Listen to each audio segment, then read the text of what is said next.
ইয়েমেনে হুতিদের বিরুদ্ধে অভিযান অব্যাহত থাকবে বলে জানিয়েছেন ইসরায়েলের প্রধানমন্ত্রী বেনিয়ামিন নেতানিয়াহু। হুতিরা বৈশ্বিক নৌযান এবং আন্তর্জাতিক শৃঙ্খলার জন্য হুমকি সৃষ্টি করছে বলে অভিযোগ করেন তিনি।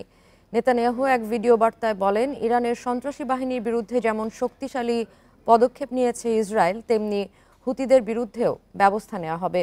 শনিবার ইয়েমেন থেকে তেল আবিবে ক্ষেপণাস্ত্র হামলার পর কথা জানালেন নেতানিয়াহু।